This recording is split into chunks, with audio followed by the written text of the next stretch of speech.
राष्ट्रीय देवभूमि पार्टी हिमाचल प्रदेश में आगामी लोकसभा चुनावों में 4 सीटों पर उम्मीदवार उतारने जा रही है। प्रदेश पार्टी प्रवक्ता आशुतोष शर्मा ने शिमला में पत्रकार वार्ता के दौरान कांग्रेस सरकार एवं विपक्षी दल भाजपा पर निशाना साधते हुए कहा कि ये दोनों पार्टियां जनता के हित के बजाय अपना हित साधने में लगी हुई है। दोनों को बाहर का रास्ता दिखाना चाहिए।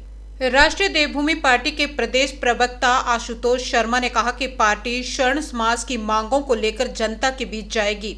आरक्षण के नाम पर कुछ लोग मलाई खाने में लगे हुए हैं, ये बंद होना चाहिए। उन्होंने कहा कि बीजेपी और कांग्रेस दोनों पार्टियां एक ही एजेंडे के साथ काम करती हैं। मंत्रियों और विधायकों को अपने पदों की चिंता है, जबकि प्रदेश में बेरोजगार युवा सड़कों पर है। उन्होंने कहा कि जिस तरह से राजनीतिक परिस्थितियां हिमाचल में बनी है, ये शर्मनाक है।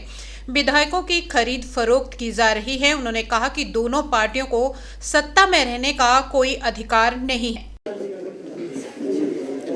मेरा नाम आशुतोष शंकर शर्मा, मैं राष्ट्रीय देवभूमि पार्टी का प्रदेश प्रवक्ता हूँ।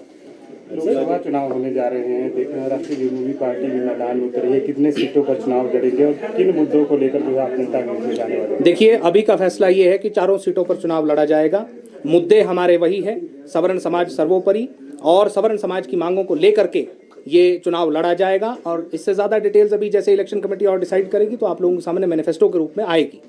सर, जहां पर सीटें रिजर्व है, क्या वहां पर? जी बिल्कुल, हमने पिछली बार भी पच्छाद जैसे कॉन्स्टिट्यूंसी से रिजर्व सीटों से लिया था, और मैं आपको बता दूं कि सबसे ज़्यादा वोट हमारी पार्टी को रिजर्व सीट से ही मिले थे। आप आरक्षण का विरोध करते हैं तो? देखिए, हम आरक्षण का विरोध करते हैं, मगर आरक्षित लोगों का विरोध नहीं करते।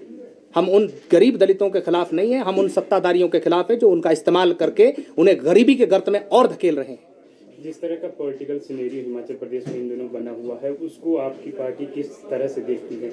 देखिए, हमने अपने वक्तव्य में भी ये बात कही कि सब्जी तरकारी की तरह एमएलएज को खरीदा और बेचा गया। ये हिमाचल प्रदेश की राजनीति का सबसे निचला स्तर है, जहां पर पहली बार हिमाचल में इस तरह की क्रॉस वोटिंग और इस तरह की जो है वो करप्ट प्रैक्टिसेस को देखा गया। इसका हम पूर्ण रूप में खंडन करते हैं, और ऐसे लोगों को विधायक बने रहने की कोई उनके पास क्वालिफिकेशन बाकी नहीं है। तत्काल इन दोनों पार्टियों को जो है वो इस्तीफा दे करके जनता के बीच में जाना चाहिए।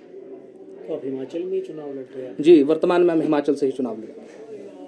उम्मीदवार कौन कौन हो सकते हैं? देखिए, रोमित सिंह ठाकुर जी किस सीट से चुनाव लड़ेंगे, इसका फैसला पार्टी कुछ ही दिनों में आपके सामने लाएगी, और जैसा कि मैंने कहा कि उसके लिए एक अलग प्रेस कॉन्फ्रेंस और मैनिफेस्टो आदि की रिलीज की जाएगी।